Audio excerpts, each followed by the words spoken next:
ये है हमारी बिज़नेस की दूसरे चैप्टर की वीडियो। इसमें हम अपना दूसरा चैप्टर स्टार्ट करेंगे। पहले चैप्टर में हमने पढ़ा व्हाट इज़ मैनेजमेंट। मैनेजमेंट क्या है, उसके फीचर्स क्या हैं, उसकी प्रोसेस क्या है, जो planning, organising, staffing, directing, controlling हमने पढ़ा था। ठीक है।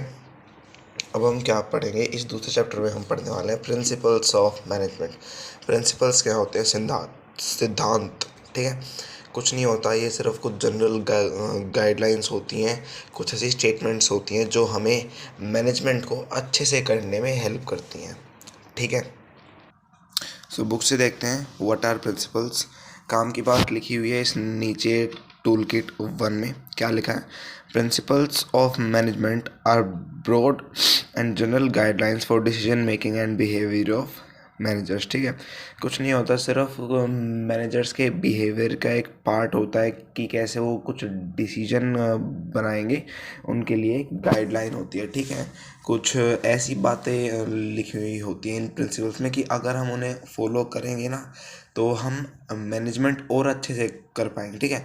मैनेजमेंट है किसी काम को अच्छे से करने का तरीका, बट प्रिंसिपल्स हैं मैनेजमेंट को अच्छे से करने का तरीका। ठीक है। तो अगले पेज पे आते हैं। यहाँ लिखा है clarification of some similar looking terms having different meanings. ठीक है। यहाँ पे हमें ये 5 चीज़ दी गई हैं जिनमें हमें कुछ कन्फ्यूजन रहा होगा कि ये चीज़ सेम है, बट यहाँ उनके बीच में डिफरेंस बताया गया है। जैसे कि principles of management versus principles of pure science. Management के सिद्धांतों में और साइंस के सिद्धांतों में क्या डिफरेंस है, ये बताया गया है। Principles of management versus techniques of management. Management के प्रिंसिपल अलग होते हैं और वो जो उसे हम करने के लिए टेक्निक फॉलो करते हैं वो अलग होती हैं। ठीक है। Principles and values.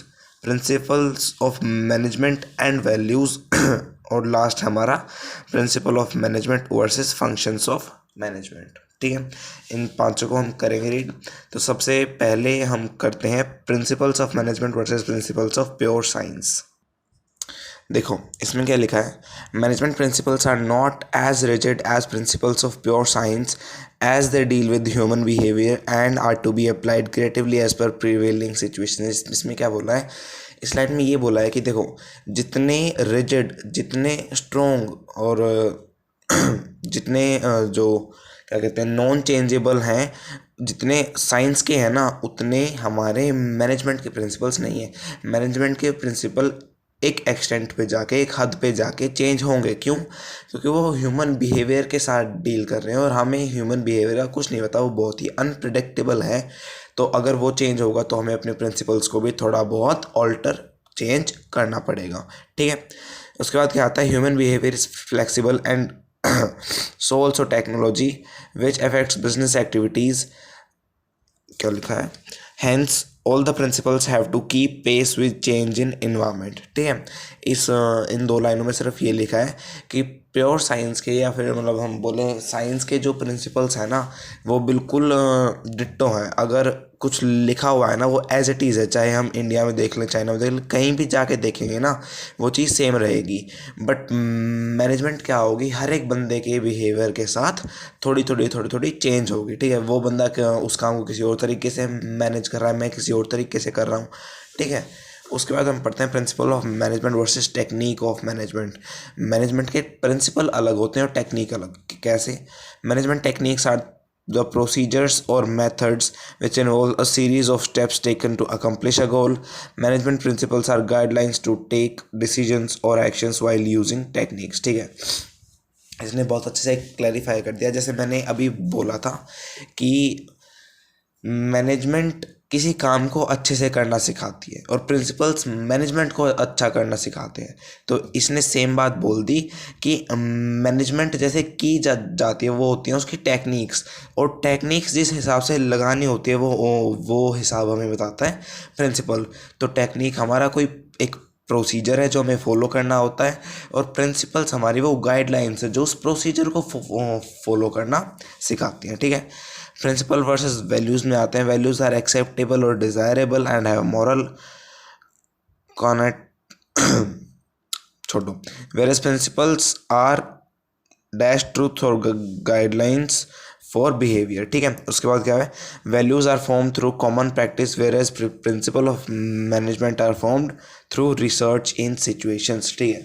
देखो प्रिंसिपल्स तो मैंने बता दिया सिद्धांत होते हैं, वैल्यूज़ क्या होते हैं, वैल्यूज़ अपने आप में कुछ ऐसी मॉरल थिंग्स होती हैं जो हमें अपने आप में होती हैं।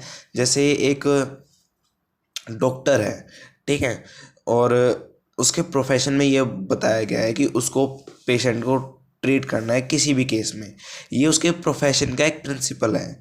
बट एक टाइम पे उसके पास अलग सिचुएशन आई और उसको कुछ और करना पड़ गया, वो उसकी वैल्यूज़ होंगी, वो उसकी अपनी खुद की होंगी, ठीक है। प्रिंसिपल एक ब्रॉड टर्म है और वैल्यूज़ एक शॉर्ट टर्म है। Values are ethical in nature, ये हमारे एथिक्स होते हैं, ये हमारी जो संस्कार होते हैं वो उस टाइप में हो जाता है ये वैल्यूज़, ठीक है। और प्रिंसिपल्स अलग टाइप में हो जाते हैं, ठीक है। Principle of management and values पढ़ते हैं। The principle of management are in the form of basic truth while values are general rules of individuals common conduct. For example division of labour is a principle of management which provides advantage of specialization, ठीक है। on the other hand not making the secrets of the company, okay देखो इसमें क्या बोला है, ये दोनों चीज़ हमें फॉलो तो करनी होती है मैनेजमेंट करते टाइम, प्रिंसिपल्स भी फॉलो करने होते हैं, वैल्यूज़ भी फॉलो करनी होती है। यहाँ पे मेन थिंग क्या है, इसने एक एग्जांपल दिया है कि अगर हम एक प्रिंसिपल लगा रहे हैं जो हम आगे पढ़ेंगे, डिवीजन ऑफ वर्क, हम वर्क डिवाइड कर रहे हैं, ठीक है, तो वो हमारा एक प्रिंसिपल है। और अगर हम दूसरी तरफ क्या फॉलो कर रहे हैं कि हमें कोई भी सीक्रेट्स नहीं रखने, एक कंपनी को सीक्रेट्स नहीं रखने, किससे, किसी दूसरी इंश्योरेंस कंपनी से या फिर उस पब्लिक से जिसको हम शेयर इशू करें, ये हमारी कंपनी की वैल्यूज़ हैं, ठीक है। इसमें सिर्फ ये बताया गया है। लास्ट आता है principle of management versus functions of management. ये क्या बोलता है, फंक्शंस ऑफ मैनेजमेंट जो कि होते हैं planning, organising, staffing, directing, controlling, मैंने याद करवाया था पोस्ट डीसी से, are the actions to be taken while practicing management. On the other hand principles management help manager to take decision while performing these functions, ठीक है। ये बात तीसरी बार बोली गई है, पहले मैंने समझाया था, दूसरी बार इसने बोली थी यहाँ पे, और तीसरी बार अभी ये बोल रहा है, जहाँ पे टेक्निक था ना वहाँ पे इन्होंने फंक्शन रख दिया। ये बोला इसने कि जो फंक्शन हम करते हैं ना, उन फंक्शंस को करने का एक ढंग, एक गाइडलाइन, एक स्टेटमेंट कौन देता है, ये हमारे प्रिंसिपल्स देते हैं, ठीक है। उसके बाद अब हम पढ़ते हैं फीचर्स एंड नेचर, या फिर फीचर्स और nature of principles of management. जो प्रिंसिपल्स अभी हम पढ़ेंगे, आगे पढ़ेंगे, उनके फीचर्स क्या क्या हैं। देखो मैनेजमेंट के फीचर्स पढ़े थे हमने, क्या पढ़े थे, एम्पिक डॉग पढ़ा था, multi dimensional, pervasive, intangible asset, ये पढ़ा था हमने। अब हम पढ़ेंगे मैनेजमेंट के प्रिंसिपल के फीचर्स, ठीक है। इसके लिए भी एक कोड है, कोड क्या याद करेंगे हम, तो देखो इसका एक इजी सा कोड है हमारा, GRF क्यूब। GRF सैलरी का एक पार्ट होता है, ठीक है। हमें क्या करना है, उसका क्यूब करना है, ठीक है, GRF क्यूब।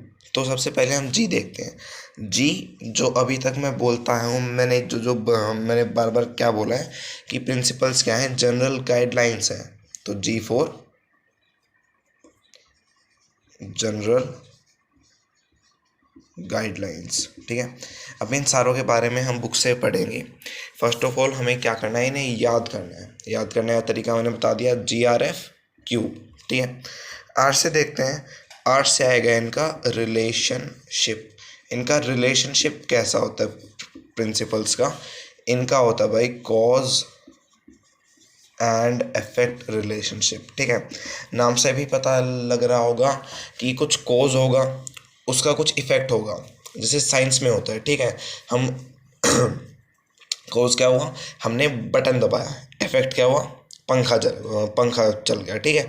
तो इनका कुछ ऐसा ही रिलेशनशिप होता है, हम जैसे जैसे इन पे वर्क करेंगे वैसे वैसे ही इफेक्ट करते रहेंगे हमारे काम को, ठीक है। उसके बाद आता है एफ फॉर फ्लेक्सिबिलिटी। फ्लेक्सिबिलिटी क्या बताती है कि जो प्रिंसिपल्स हैं ये एक एक्सटेंट तक फ्लेक्सिबल होते हैं, ठीक है।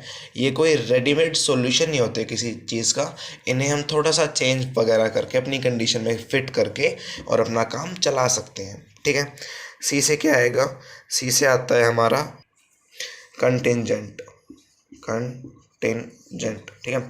ये क्या होता है, ये वर्ड हमें अकाउंट्स में भी सुनने को मिलेगा। कंटिंजेंट होता क्या है, अगर वैसे इसका लिटरल मीनिंग देखें तो ये होता है कि भाई कोई ऐसी चीज़ जो हो भी सकती है नहीं भी हो सकती है, ठीक है। अकाउंट्स में एक अच्छा एग्जांपल देखें हम इसे कैसे समझेंगे। कंटीजेंट लाइबिलिटी करके हमारी एक टर्म होती है, ठीक है। एक ऐसी लाइबिलिटी जो आगे जाके अक्कर हो या ना हो, हमें कुछ नहीं पता, हम उसके लिए सिर्फ पैसा इकट्ठा कर लेते हैं, ठीक है। तो ये ऐसा केस होता है, मतलब हो और ना भी हो, ठीक है। बिजनेस के कंटेक्स्ट में इसका मीनिंग थोड़ा सा अलग है, वो अभी हम बुक में से पढ़ेंगे। यू क्या होता है? यू होता है यूनिवर्सल एप्लीकेबिलिटी, ठीक है।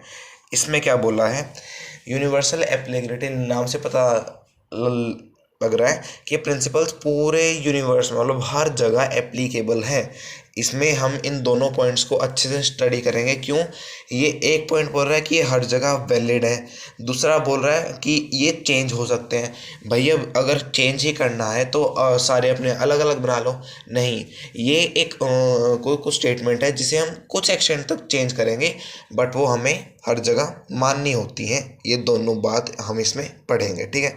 बी से क्या होता है? बिहेवियरल।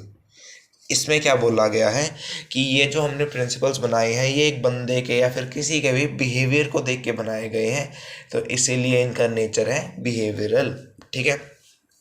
इसे क्या पढ़ेंगे हम? इसे पढ़ेंगे E for experimentation.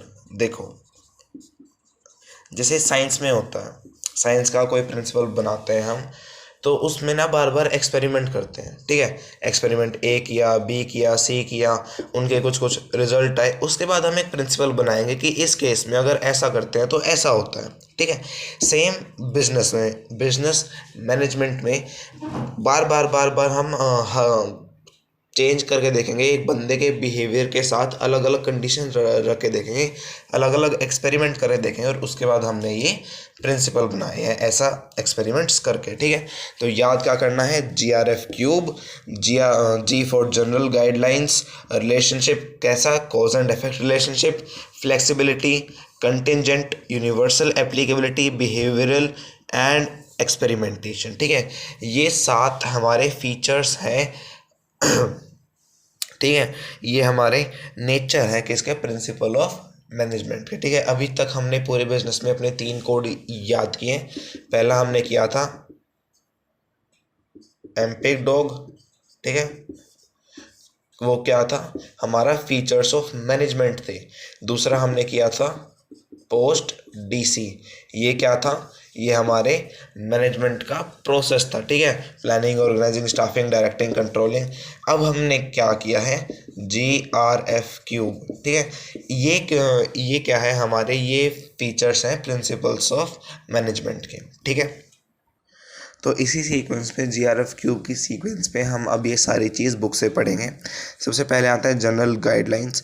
These principle of management are general guidelines to action and do not provide any readymade solution to all managerial problems. The main reason for this is that the business situation are very complex and dynamic and are a result of multiple factors। इसने क्या बोला है कि जो ये principles है ना, ये कुछ जनरल गाइडलाइंस है, सिर्फ कुछ स्टेटमेंट्स हैं जिन्हें हर टाइम पे हमें चेंज करना होगा, ठीक है। अब मान लो रिसेशन आ गया, मंदी आ गई पूरी मार्केट में, और हमारा एक प्रिंसिपल है या फिर हमने एक हमारी एक जनरल गाइडलाइन है कि ऐसे टाइम पे ना अगर हमें सेल करनी है तो हमें प्राइस डाउन रखने पड़ेंगे, ठीक है। बट हम एक एक्सटेंट पे आगे क्या होता है, हम प्राइस को अब हमें करना पड़ता है, ठीक है। क्योंकि अगर प्राइस डाउन करे रखेंगे तो हम लॉस में चले जाएंगे। तो इन जनरल गाइडलाइंस को ऑफ कोर्स मानना होता है, बट एक एक्सटेंट पे आके हमें इन्हें चेंज भी करना होता है, ठीक है। उसके बाद पढ़ते हैं R4 हमारा रिलेशनशिप। अगले पेज पे है कॉज एंड इफेक्ट रिलेशनशिप, ठीक है। इसने क्या बोला? The principle of management establish a relationship between cause and effect, ठीक है। The specify what the ultimate outcome will be if in a particular situation work is done in a particular manner, ठीक है।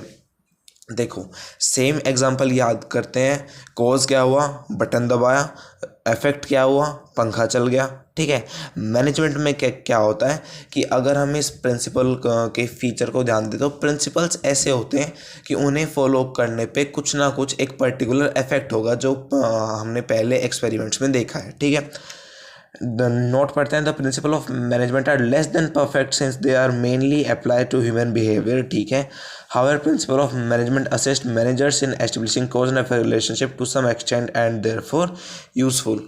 देखो इसने क्या बोला है कि जैसा कि प्रिंसिपल्स हम ह्यूमन बिहेवियर के कंटेक्स्ट में पढ़ते हैं तो बिल्कुल परफेक्ट तो नहीं होते, क्यों ह्यूमन बिहेवियर चेंज होता रहता है, हमारे प्रिंसिपल्स ही थोड़े बहुत हमें ऑल्टर करने पड़ जाते हैं। ठीक है, तो इसने क्या बोला है, how ever they maintain a cause and effect relationship. वो ट्राई करते हैं कि वो एक कॉज एंड इफेक्ट रिलेशनशिप बना के रखें हमारे काम के बीच में। ठीक है, उसके बाद हमारा आता है एफ, जो कि है हमारा फ्लेक्सिबिलिटी।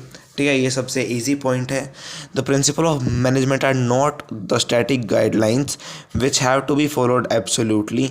देख, जो हमने जनरल गाइडलाइंस में पढ़ा था थोड़ा बहुत सिमिलर है, नाम से ही पता लग रहा होगा कि जो प्रिंसिपल्स हैं फ्लेक्सिबल होते हैं, बिल्कुल स्टैटिक नहीं होते। ठीक है, they are flexible and the managers have to use discretion to modify them as per the demand of given situation. जैसा कि सिचुएशन मांगेगी वैसा हमें काम करना पड़ेगा, उस हिसाब से हमें अपने प्रिंसिपल्स को मोड़ना तोड़ना पड़ेगा। ठीक है, इसके बाद हमारा बचा है क्यूब।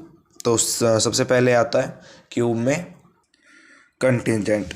सी से हमारा क्या है, कंटिजेंट है। ठीक है, इसमें क्या लिखा है, the principle of management are not independent, they are affected bye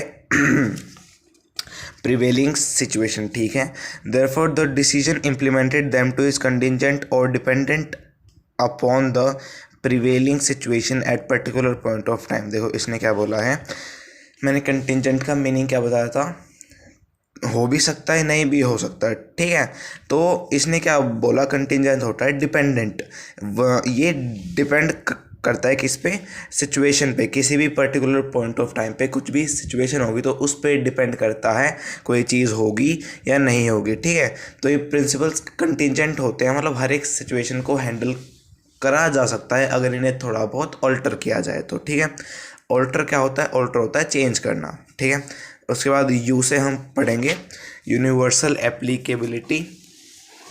ठीक है, the principle of management are intended to apply to all organisations, they can be applied to business as well as non business, small as well as large, public sector as well as private sector, manufacturing as well as service sector.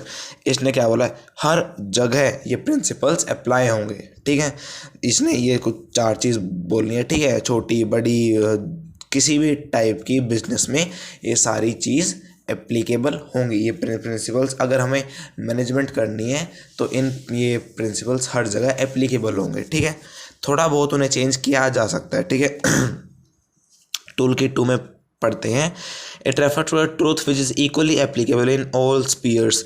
हर जगह जो चीज़ truth हो, जो चीज़ माननीय हो, उसको हम बोलते हैं यूनिवर्सल। ठीक है, तो भाई ये प्रिंसिपल्स यूनिवर्सल हैं।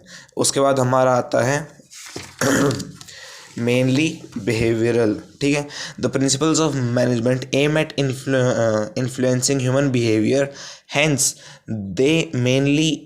दे are mainly behavioural in nature. ठीक है, सबसे पहले इनका काम क्या होता है, ये ह्यूमन बिहेवियर को इन्फ्लुएंस करते हैं। ठीक है, they also establish relation between human and material resources in accomplishing. देखो मैनेजमेंट का काम क्या होता है, इनका काम सिर्फ इतना होता है कि ये बंदों से काम कराए। मैनेजमेंट का काम होता है, it is a process of getting work done by people efficiently and effectively. बंदों से काम कराना होता है, ये इसकी डेफिनेशन में भी लिखा हुआ है।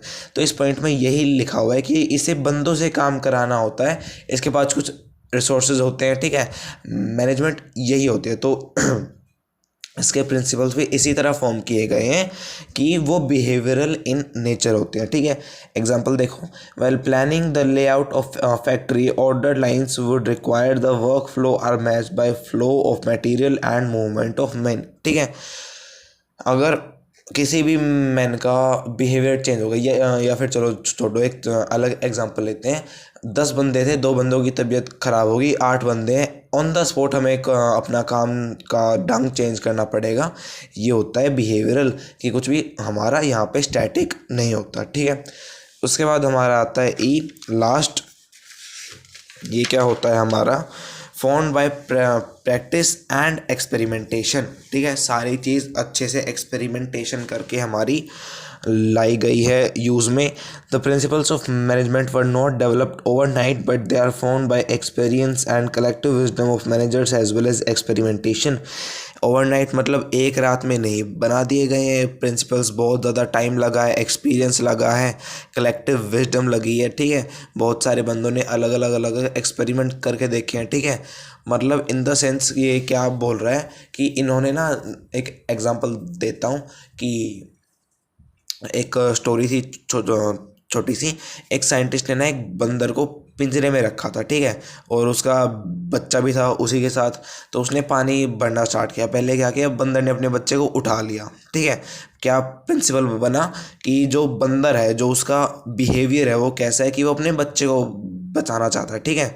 उसके बाद क्या किया, पानी और आ गया ऊपर, उसने उसको अपने सिर पे रख लिया, ठीक है। उसके बाद क्या हुआ, सिचुएशन चेंज हुई और उसने उसने अपने बच्चे को नीचे रखे, वो उसके ऊपर खड़ा हो गया, ठीक है। तो ये बात कही गई है कि अलग अलग एक्सपेरिमेंट करके हमने अलग अलग प्रिंसिपल निकाले हैं किस सिचुएशन में कैसे वर्क होगा, ठीक है। फीचर्स हो गए। फीचर्स के बाद हमारा आता है इम्पोर्टेंस। इम्पोर्टेंस कुछ खास नहीं है, सिर्फ मतलब क्या पूछेगा कि क्वेश्चन आ सकता है कि why the principles to be followed is important, हमें प्रिंसिपल क्यों फॉलो करने चाहिए, ठीक है। तो अगर इसकी हम हेडिंग भी पढ़ेंगे तो आई थिंक इट्स एनफ। इसके बाद हमारा पहला पार्ट पूरा हो जाएगा। तो सबसे पहले क्या बोलते हैं, providing managers with useful insights into reality, ठीक है। प्रिंसिपल्स ये हेल्प करते हैं, ये इसलिए इम्पोर्टेंट होते हैं मैनेजर्स को ये दिखाने के लिए कि रियलिटी में सिचुएशन क्या है, ठीक है। अब